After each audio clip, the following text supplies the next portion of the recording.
Ljudi, ja sam se zeznuo. Ovaj video sam slučajno snimio sa pojačanim mikrofonom i zbog toga zvuči kao da se derem cijelo vrijeme, tako da nadam se vam neće smetat, uživajte u videu.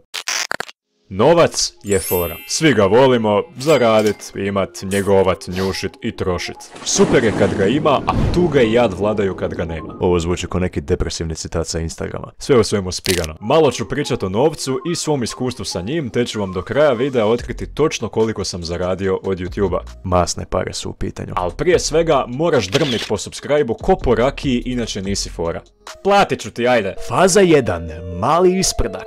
Još kao mali sam obožavao pare. Volio sam kupovat raznorazna sranja koja mi nisu trebala, a ako ih ne bi dobio, plako bi iz petnih žila jer ja bi to doma! Majmune mali, ostavi tog Jurića. A ja bi se vozio!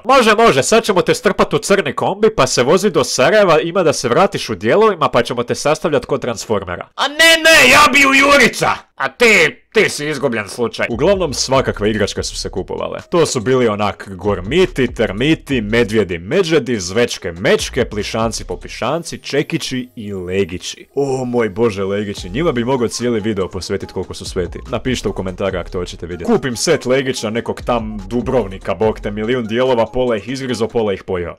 JBG. Zato jesam ovak štrokavi kockast, ko da sam ispao iz Lego Batmana. I naravno, ko po običaju, glupi to nije skrenuo s teme. Faza 2.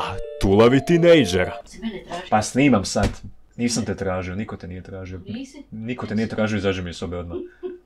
Više nije mama tata kupite mi, nego mama tata dajte vi meni pare da si ja kupim. Samo nek se troši. Isuse, sad sam se sjetio jedne grozne situacije, ali onako baš grozne, odvratne, vaš će zaboljat koliko je loše. Pripremite vreću za povrać. Imao sam novčanicu od 500 kuna. Oko 65 eura. I tako jednog dana odlučim ja provjeriti svoju ušteđevinu. Široko nasmiješen, otvaram kutiju jer sam u tom trenutku siguran da ću vidjeti zeleno blago. A da nije Šrek. Međutim, ono što se zapravo dogodilo mi je razjapilo usta od obrve do jetre. Nema mi 500 kuna nigdje! Šta? Kako? Počnem se ja preznojavati komplet, i leđa, i glava, i oči, i uši, i sve. Pretvorio sam se u avatara, bog te mazo, a boga mi i u istražnog policajca, jer sam iste sekunde projurio kroz kuću i obavio ispitivanje svih živih i neživih. Matere mi, počeo sam pričat sa slikama koliko mi nije bilo dobro. Mona Lisa, spašavaj me. Niko nije uzeo mojih 500 kuna, ne znam ni zašto sam sumnjao u svoju obitelj, baš sam bio paranoičan do zla boga. Ispostavilo se da sam nekom mračnom silom uspio izgubiti svojih 500 kuna i kada sam to shvatio, počeo sam pit. Vode ko manijak da dođem sebi. Zabačene su negdje u kući, ali ja ih ni dan danas nisam uspio naći. Stvarno žalosno. Faza 3. Odrasli idiot.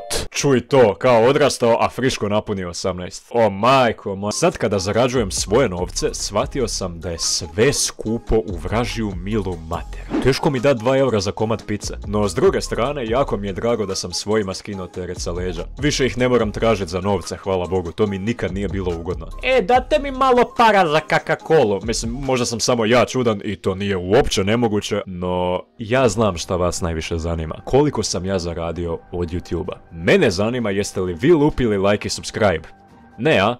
Okej, ne ljutim se. Sve okej. Odmah sad! A ja sam od YouTube-a ukupno zaradio točno za 2 bureka. Lijepo sam rekao da su masne pare. Hvala vam na gledanju, uživajte u danu i ne opterećujte se oko novaca. Nije sve u tome, ali budite i oprezni sa njim da ne završite ko ja. A sad idem plakat pod hladan tuš jer nisam našao svojih 500 kuna i dalje.